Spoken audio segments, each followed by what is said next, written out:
Black CEO, publicly mocked by billionaire white family, then he cancels the $50B deal. Hello everyone. Before we begin today's video, I need your help.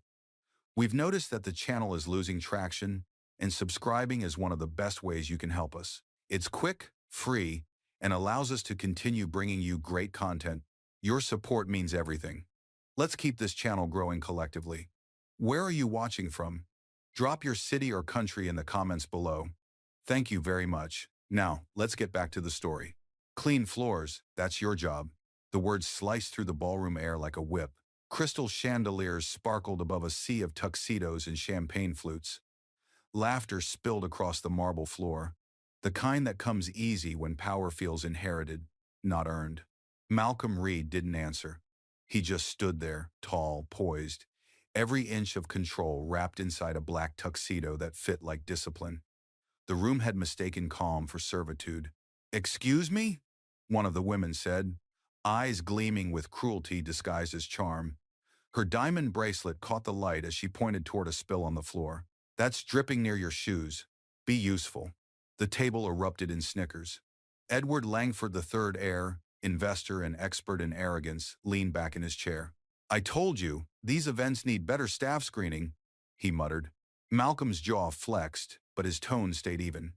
"You might want to lower your voice," he said quietly. Edward scoffed.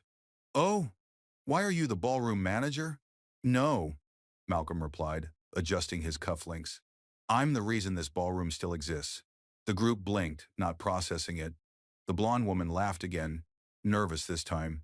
"That's cute," she said. "Maybe take your attitude back to the service corridor." Malcolm lifted his phone slowly, pressing one button. "Proceed with the update," he said into the receiver, "and log everything that happens in this room." The laughter wavered. "Before we continue, where are you watching from? Drop your city or country in the comments below. And if you believe in dignity and justice, hit like and subscribe. These stories spark change, and we're glad you're here." Now, back to Malcolm Reed. He turned slightly, catching his reflection in the gold-trimmed mirror behind them, the same mirror that once reflected men who'd been told the same line. "Clean floors, that's your job." His father used to work hotel maintenance. Same uniform, same look from strangers. Malcolm remembered coming here as a boy, watching guests pretend not to see him. Now the same marble floors they once walked over were owned by him. Edward clapped twice.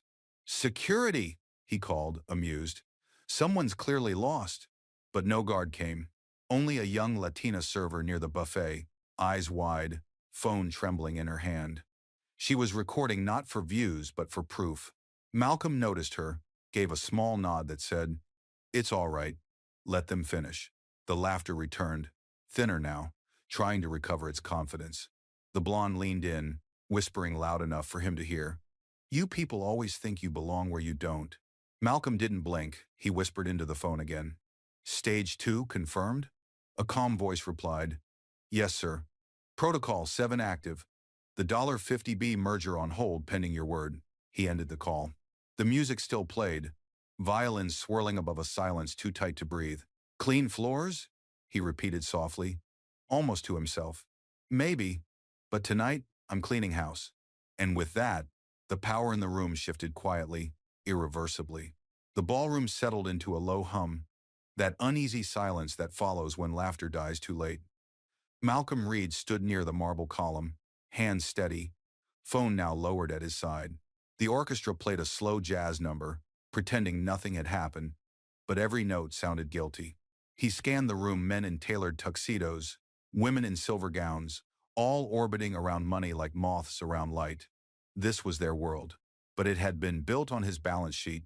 No one here knew that Reed Global Holdings quietly owned 47% of Langford International, the family empire currently negotiating to merge with his firm. To them, he was a +1, a background figure, a man who belonged near the catering staff, not the chandelier. He liked it that way. Disguise was data. Silence was leverage. A waiter brushed past him, whispering, "Sir, they think you're staff." Malcolm gave a small, calm smile. "Good," he said. "Let them show me who they are when no one's watching." Across the room, Edward Langford was still laughing too loud, the sound of a man clinging to dominance. His fiancée, The blonde who'd mocked Malcolm first leaned close and whispered something. Edward smirked, raised his glass, and said just loud enough, "The help's getting bold these days." A ripple of laughter again. Lighter. Nervous. Malcolm didn't move. He only glanced at the ornate clock above the bar. 9:47 p.m. The moment would be logged. His assistant Carla was watching the live feed from New York, time-stamping every remark. He'd learned long ago that humiliation was currency, and he never wasted it. He turned slightly, catching sight of the young server still recording. She froze when his eyes met hers, afraid she'd crossed a line. Malcolm gave her the faintest nod, a silent promise that she wasn't the one in trouble. She lowered her phone, relief washing over her face. Then a voice behind him, an older woman. Another guest whispered to her companion, "He looks familiar. Where have I seen him?" The man shrugged. "Probably security." Malcolm almost smiled. They always saw the suit, never the man inside it. He thought of his father again, Harold Reed, who'd mopped these kinds of floors for 30 years. Every night, he'd come home with the smell of polish and pride. He used to tell young Malcolm, "People's tone tells you more than their words ever will." And tonight, the tone in this ballroom told him everything. Carla's text buzzed on his phone. "Protocol 7 confirmed. Board on standby. Proceed when ready." He slid the device back into his pocket, took a slow breath, and rejoined the circle near the champagne tower. "Ah, there you are," Edward said, feigning warmth. "We were just discussing our potential partnership. You might learn something if you stay quiet." Malcolm lifted his glass not to toast, but to mirror. "I always do," he said softly. The blonde tilted her head. "Do you even understand what a merger is?" Malcolm's smile didn't reach his eyes. "Better than you understand who you're talking to." The words hung there, calm but heavy like thunder choosing whether to fall. Somewhere near the entrance, the doors opened, and two men in dark suits entered. They weren't security. They were Reed Global executives, arriving right on cue. The orchestra's tempo shifted. The night, once owned by arrogance, was about to belong to silence. Edward Langford raised his glass again, voice loud enough for every chandelier to hear. "So," he said with a smirk, "what exactly do you do here, my friend? Shine the silverware or sweep the floor?" The laughter came on cue, polite, performative, cruel, the kind that fills silence before guilt can. Malcolm didn't flinch. He simply placed his empty glass on the table, aligning it perfectly with the others, as if to prove he still had control of at least one thing in the room. "I build things," he said evenly. "Mostly companies, sometimes people." The blonde giggled. "Oh, a motivational speaker? How adorable." Her words carried the sweetness of poison. Around them, a few younger guests looked uncomfortable, eyes darting toward the exits. But no one spoke. No one ever did. Then Edward leaned forward, elbows on the table, tone dropping low. "Listen, I don't know which door you came through, but this event is exclusive. Security must have missed you." He motioned toward the guards stationed at the far end of the ballroom. "We'll fix that." Malcolm stayed silent, watching the two guards exchange a glance. One began walking his way. The orchestra kept playing a violin solo, trembling under the weight of tension. Before the guard could reach him, a woman's voice broke the rhythm. "Excuse me," said a young Latina server, the same one who had been filming earlier. Her hands shook slightly as she held a tray of empty glasses. He's not staff. I saw his name on the guest list." The table froze. Edward's head snapped toward her. "What did you just say?" Her courage wavered but didn't die. "Reed. His name was on the list. Near the top. 7-7 heard Saul peer intin 7 feel wild of 7. In my follows in the cos." The other guests shifted in their seats. The blonde muttered, "Probably a typo." Edward sneered, "Honey, I own the list." Malcolm's voice cut through like the first crack of thunder. "Then you already know how badly it's about to cost you." Edward frowned. "What's that supposed to mean?" Malcolm didn't answer him directly. Instead, he turned to the server. "Thank you," he said, tone soft but final. "You've done your part." The guard hesitated, unsure now whether to act. Malcolm reached into his jacket pocket, pulling out a black card with silver lettering. He laid it flat on the table in front of Edward. The logo at the corner gleamed under the chandelier. Reed Global Holdings. "Ever heard of it?" he asked quietly. Edward blinked. "Of course. They're our acquisition target." "Were," Malcolm corrected. Past tense. The word hit harder than any shout could. Conversations across nearby tables began to fade. Heads turned. Whispers rippled. Even the musicians faltered for a beat before recovering. Malcolm looked at the guard still hovering nearby. "You can stay," he said calmly. "You're not the problem tonight." The guard nodded once and stepped back. Edward forced a laugh, desperate to regain control. "Cute trick. You really think anyone believes you own that company?" Malcolm's gaze didn't waver. "I don't think," he said. "I know.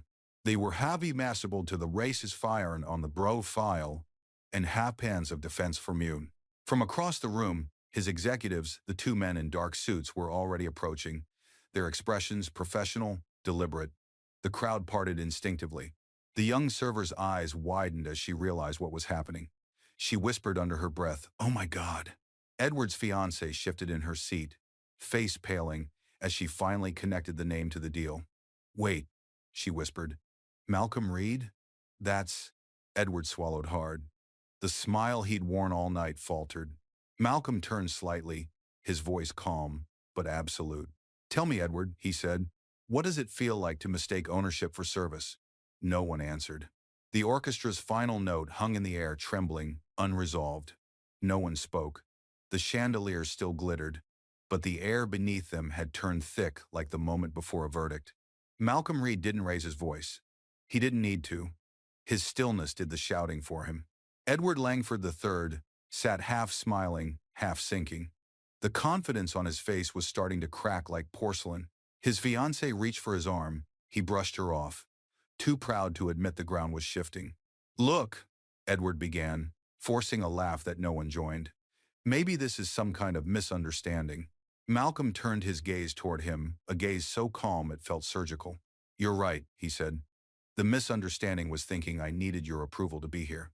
A murmur rippled through the nearby tables. A few guests looked down at their glasses, pretending fascination with their reflections. Others subtly pulled out their phones, recording under the cover of curiosity. The orchestra, sensing the shift, slid into silence mid-song. The quiet was unbearable. Edward broke first. "All right, enough theater," he barked to the guards. "Escort this man out." But the guards didn't move.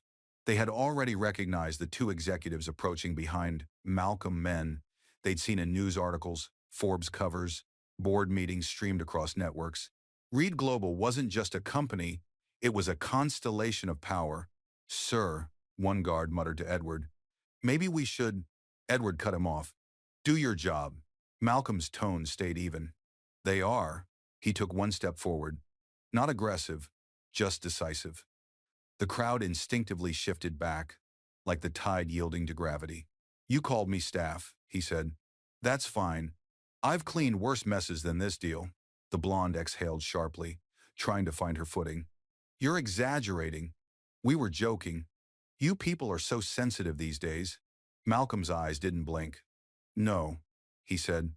"I'm just attentive." He reached into his jacket again and took out his phone. The screen glowed faintly in his palm, lighting the edges of his expression. "Carla," he said into it, his voice measured, precise. "Confirm phase 2. On the other end, his assistant's tone was crisp, audible enough for the nearest tables to hear.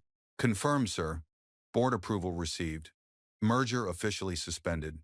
The words dropped like stones into water. Ripples of whispers spread instantly.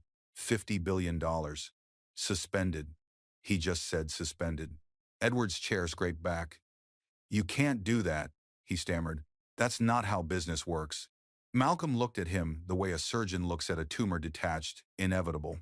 "Business works exactly how I decide when you're on my payroll," he said quietly. Across the room, the young Latina server pressed a hand to her mouth. One of the guests near her whispered, "That's the CEO? The Malcolm Reed?" She nodded, trembling. Edward slumped back into his seat, trying to laugh it off. "You think you can embarrass me in my own event?" Malcolm tilted his head slightly.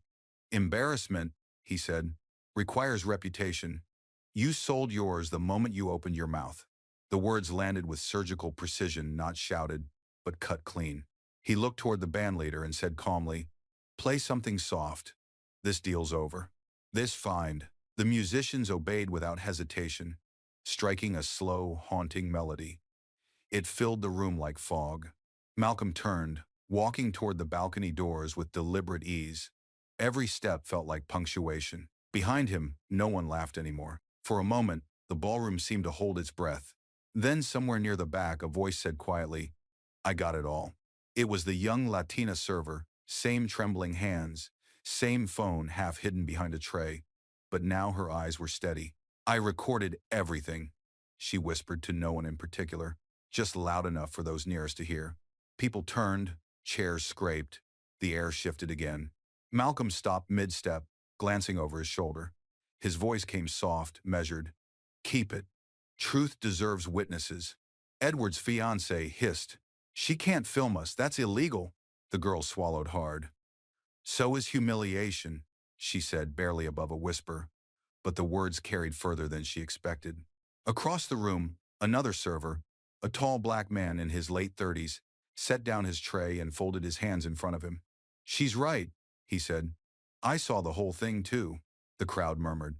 A few guests, those who had chuckled earlier, were suddenly fidgeting with their cuffs, pretending to check messages. Malcolm's voice stayed calm. "You don't need to argue," he told them gently. "You already did enough by standing still." He turned back toward Edward, who now looked like a man trying to find the floor beneath his ego. "This isn't about one insult," Malcolm said. "It's about a system that still thinks dignity wears a name tag." The orchestra fell silent again, as if even the instruments were ashamed. From the corner, a journalist from Forbes Live, who had been invited to cover the merger, quietly lifted her camera. "Mr. Reed," she asked, "is this your official statement regarding the Langford deal?" Malcolm met her gaze. "Not yet," he said, "but it will be." Edward shot up from his chair. "You can't use that footage. This is a private event." The journalist didn't blink. "So was the merger until 5 minutes ago." A ripple of quiet laughter spread, not mocking this time, but cleansing. People who hadn't dared to speak earlier now nodded subtly, some even clapping once before catching themselves. The young Latina stepped forward, voice firmer now. "You shouldn't talk to him like that," she said to Edward. He didn't even raise his voice. Edward turned on her, face flushed. "Watch your tone." But before he could finish, Malcolm spoke again softly, almost kindly. "Don't." The single word froze the room. He walked back toward the group, eyes calm, footsteps unhurried. "You already revealed who you are," he said to Edward. "She just revealed she still knows what respect looks like." The journalist lowered her camera slightly, her tone professional but hushed. "Mr. Reed, may I quote that?" Malcolm nodded. "Quote it, print it, broadcast it. Maybe someone will learn before they hire the next Edward." A few guests stifled nervous chuckles. Others simply looked away, faces red with realization. The power dynamic had shifted so completely that even the chandeliers seemed to hum differently, no longer symbols of luxury, but of exposure. Then came the moment that changed everything. The sound of a phone vibrating on the table. It was Edward's. The screen flashed. "Langford board urgent." He hesitated. Answered. "Edward," a voice snapped from the speaker, audible to everyone nearby. "What the hell happened? The deal's gone." "The market's reacting already." Gasps scattered like sparks. Someone whispered, "It's real, the deal's really off." Malcolm didn't gloat. He simply adjusted his cufflinks the same way his father used to before leaving work and said quietly, "Some lessons don't need shouting, just consequences." He turned again toward the exit. Behind him, the servers stood taller. The journalist kept filming. The crowd watched in reverent silence, not out of fear, but respect newly born. And the young Latina whispered to herself, "That's how justice sounds." Edward Langford III stood frozen, the phone still in his hand, his board's voice echoing faintly before he slammed it down on the table. The sharp crack of glass meeting marble cut through the silence. "That's enough," he snapped. "You think you can embarrass me in front of my investors?" No one answered. The crowd had turned into an audience silent, alert, unwilling to miss a word. Edward jabbed a finger toward Malcolm. "Security!" he barked again, louder this time. "Get this man out before I—" "Before you what?" Malcolm's tone was quiet, but the interruption hit like a gavel. The guards hesitated once more. They'd seen the executives flanking Malcolm, seen the murmured recognition ripple through the guests, seen the journalists start filming again. One of them shifted uncomfortably. Mr. Langford, he said cautiously, we were told not to intervene unless there was a threat. Edward turned on him. He is the threat. Malcolm tilted his head. No, I'm the consequence. The words landed heavy. The blonde fiancée grabbed Edward's arm. Please, just stop, she whispered. This isn't a fight you can win. He yanked his arm away. You think I'm going to bow to him? He turned back toward Malcolm, anger twisting his face. You walk in here, uninvited, act like you run the place. I don't act, Malcolm said. I execute. Gasps. A few phones rose higher, recording openly now. Edward's confidence collapsed into rage. You think because you have money, you can humiliate me? Malcolm took a measured breath. I don't have money, he said. I have ownership. There's a difference. The crowd stirred again, whispers mixing with disbelief, admiration, and a kind of nervous awe. Even the journalists had stopped pretending neutrality. One of them muttered, he just dismantled him with a sentence. It not a great grain. Canusis filing planes of the radep. Edward's voice cracked as he shouted, you can't cancel a $50 billion merger with a phone call. Malcolm's expression didn't change. You're right. That's why I used three. Behind him, one of his executives received a buzz on his phone, nodded once, and stepped forward. Sir, confirmation received, he said clearly. Funds withdrawn. All Langford accounts frozen pending review. The blonde's hand flew to her mouth. Oh my God! Edward's complexion drained to the color of paper. You wouldn't dare. Malcolm leaned forward slightly, his voice so calm it was almost merciful. I already did. A soft, collective inhale rippled across the ballroom. Even the chandeliers seemed to dim for a second, as if the building itself acknowledged what had just shifted. The older guests, the ones who'd quietly tolerated the cruelty earlier, began murmuring to each other. Some shook their heads in disapproval, not of Malcolm, but of Edward. One woman whispered. He warned him. Twice. Edward looked around, realizing that the allies who'd once laughed beside him were now stepping away. His fiancée slipped off her chair, eyes lowered, moving quietly toward the exit. Where are you going? He hissed. She didn't turn around. Somewhere dignity still matters. Der Wind of Honor. Malcolm didn't follow her with his eyes. He was focused on the guard, who still stood uncertainly near the corner. No need to escort anyone, he said. The story's walking itself out. The crowd parted again as Edward stumbled back, his bravado evaporating under the heat of humiliation. You'll regret this, he spat. No one does this to me. Malcolm adjusted his cufflinks, voice level, unshaken. Correction, he said. You did this to yourself. The room went silent, not out of fear, but because truth had just taken the floor. And somewhere near the back, the young Latina whispered to a colleague, he's not shouting, but every word sounds louder than thunder. It is an all go. The tension in the ballroom had shifted from arrogance to something sharper desperation. Edward Langford stood trembling, the tremor of a man whose power had finally met its ceiling. His breath came shallow, his jaw clenched until the muscles twitched. You think this is over? He said, voice cracking. You think you can walk in here, destroy my reputation, and just leave? Malcolm didn't answer. He stood still, a storm wrapped in stillness. The orchestra had long stopped playing. Even the waiters had vanished to the edges of the room. The only sound left was the faint clinking of ice melting in half-empty glasses. Edward stepped closer, invading the space between them. You don't belong here, he hissed, spittle catching the light. This is our world, not yours. Malcolm's gaze didn't move. Then you should have built it yourself. The sentence was calm, precise, and it broke something in Edward. He reached for the glass beside him, the same one Malcolm had placed neatly on the table earlier, and in a motion too quick for thought, he threw it. The crystal shattered against Malcolm's chest and exploded across the marble floor. Red wine splattered over the black tuxedo like accusations, silent, deliberate, final. Gasps echoed through the ballroom. Someone shouted, "Oh my God!" Another voice, trembling, said, "He just threw that at him." The young Latina's phone caught every frame.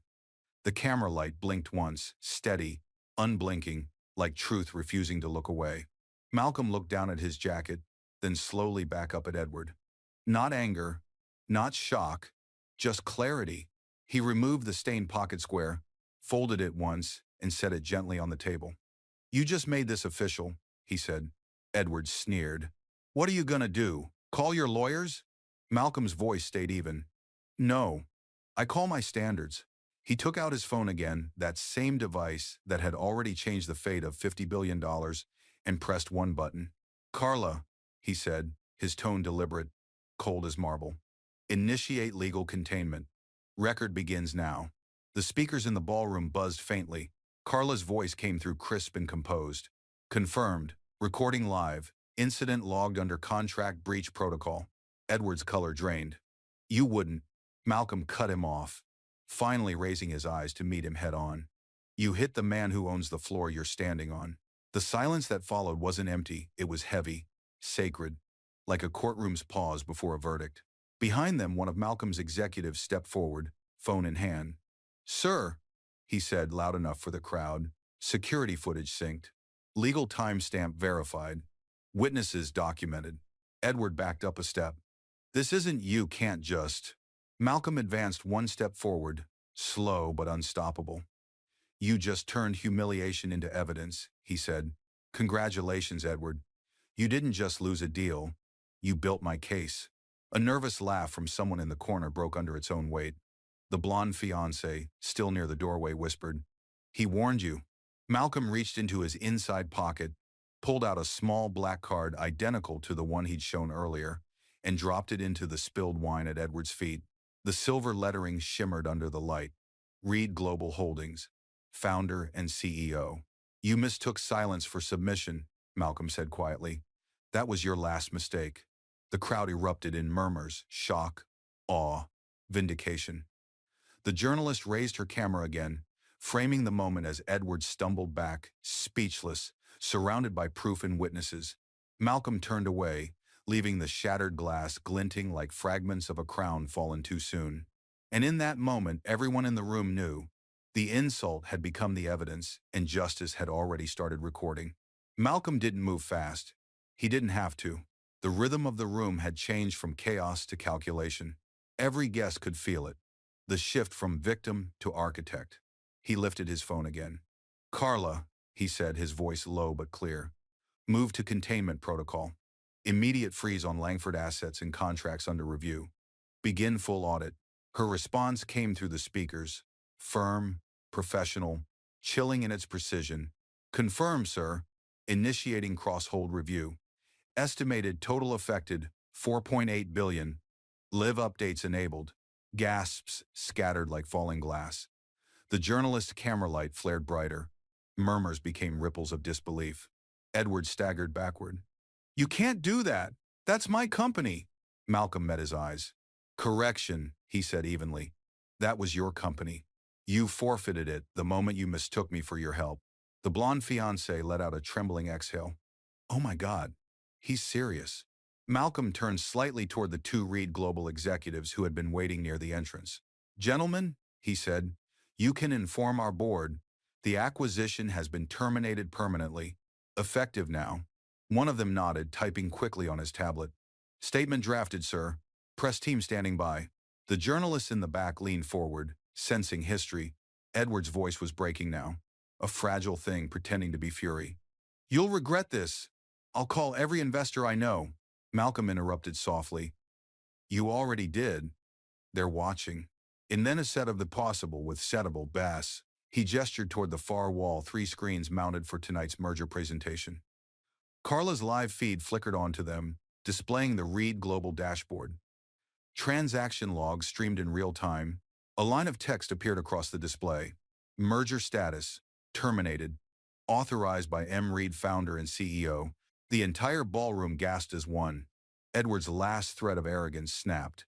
He lurched forward and slammed his hand against the table. You can't humiliate me like this in front of everyone. Malcolm's voice was almost gentle. Edward, he said, you did that part yourself. I'm just finishing the paperwork. A did and still 7 and says, in sums, inline presses. Soft laughter rose from somewhere in the back, hesitant, then bolder. A guest whispered, that's what dignity looks like. Another murmured. He warned him 3 times. Malcolm turned to the young Latina server still holding her phone. Send your video to this address, he said, showing her a card. Legal will handle the rest. You'll be compensated for your courage. She blinked, overwhelmed. Sir, I didn't do it for money. He nodded once. That's why you deserve it. The room stayed hushed, reverent, electric. Malcolm looked back to Edward one final time. You called security on me in my own deal, he said. Now you'll learn what real security looks like. He pressed one more button.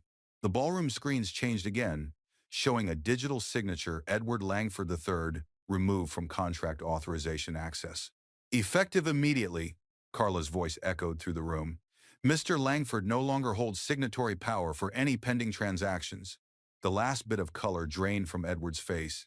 He sank into his chair, stunned, muttering, "This can't be happening." Malcolm adjusted his cufflinks, the faintest smile tracing his lips. It already did. He turned to the crowd, his tone calm, resolute. If anyone's confused about tonight, he said, just remember this. Power doesn't need to shout to be heard. In his heaven in seem all of Siles, in his heavenum. The journalist lowered her camera and whispered to her colleague, that line's going viral before midnight. Malcolm Reed stood in the center of the ballroom, a single figure of calm in a sea of panic. The silence was thick enough to hear every breath, every nervous shuffle. He looked around the room at the faces that had laughed, dismissed, doubted. Then he spoke, not loud, not rushed, but with the weight of inevitability. My name, he said, is Malcolm Reed, founder and chief executive officer of Reed Global Holdings. The words fell into the air like steel. Somewhere in the crowd, a glass slipped from a guest's hand and shattered, unnoticed. I built the very platform that carried your merger, he continued. Every investor you've been trying to impress tonight, they answer to me. Edward's jaw hung open. His fiancée covered her mouth with both hands. He's the Malcolm Reed? She whispered, as if saying it too loud would make it more real. The journalist from Forbes Live took a cautious step forward. Mr. Reed, she said, voice trembling between awe and professionalism. Are you confirming that Reed Global owns a controlling share of Langford International? Malcolm turned slightly toward her. Owned, he corrected. Past tense. As of 5 minutes ago, those shares were redistributed to firms that actually understand respect. There was no betrayal. A ripple of gasps and whispers spread like fire across the hall. The chandelier light seemed to sharpen, casting every stunned expression into relief. Edward shook his head, pale, disbelieving. You tricked me. Malcolm's eyes didn't move. No, you revealed yourself. The blonde fiancée spoke softly, voice cracking. We thought you were staff. Malcolm's gaze was steady. You were right, he said. I serve people, just not the ones who think they're above everyone else. The crowd broke into quiet murmurs, a mixture of awe and guilt. A few guests nodded subtly, their expressions changed from superiority to respect. Even the guards straightened, realizing who they'd almost escorted out. The journalist whispered into her mic, "This moment will redefine corporate ethics. Live from New York." Malcolm stepped back, his voice now softer, almost reflective. For years I've walked into rooms like this and watched power mistake itself for class. Tonight, I just proved they're not the same thing. He turned slightly, meeting Edward's eyes one last time. You wanted to see power? You just shook its hand. And then he walked away calm, composed, leaving behind a ballroom that no longer belonged to the Langfords, but to the truth. The spell broke all at once. Phones lifted, flashes burst, whispers swelled into disbelief. Edward Langford's empire was unraveling in real time, and everyone was watching. His phone buzzed relentlessly on the table, screen flashing, investor exit 17 pending calls. His fiancée had already slipped out through the side door. His board members were nowhere in sight. The crowd that once laughed at his jokes now stepped back, as if his arrogance were contagious. Across the room, the young Latina server stood taller, no longer hiding her phone. It's still recording, she whispered, and for the first time, she sounded proud. Malcolm turned toward her, nodded once, a silent acknowledgement that dignity recognized dignity. The journalist was speaking live now, her tone reverent. What began as humiliation has turned into corporate history. The man they mocked now holds every card. Edward finally crumbled into his chair, face pale, voice cracking. You ruined me. Malcolm stopped near the exit, looked back only once. No, Edward, he said quietly. You educated yourself. Gasps fluttered through the room like wind through glass. The orchestra, uncertain what to do, began playing again, this time slow, solemn, almost like an apology. And as Malcolm walked out, the guests parted for him, not out of fear but respect, the kind reserved for those who never needed to shout to prove who they were. Malcolm stopped just short of the doorway, his reflection caught in the glass, calm, resolute, untouchable. He raised his phone one last time. "Carla," he said, voice steady as command. "Finalize termination. Remove Edward Langford and all senior associates from system access. Freeze remaining assets, effective immediately." Her voice came crisp through the speaker. "Confirm, sir. Langford International locked. Access revoked. Legal documentation issued for cause. Misconduct and breach of contract." A collective gasp rippled through the ballroom. Edward shot to his feet, wild-eyed. You don't have that authority." Malcolm turned, his gaze calm but absolute. "I am the authority." He slid the phone back into his pocket and buttoned his jacket. Around them, the screens flashed red. "Access denied E. Langford." The journalists caught every frame. The crowd watched in stunned silence as Edward's badge on the display blinked once and vanished. It was over. Quietly, legally, irreversibly. Malcolm took one last look at the ruined empire before him. "Consider this," he said softly, "your severance package." Then he walked out, leaving behind the echo of his own restraint.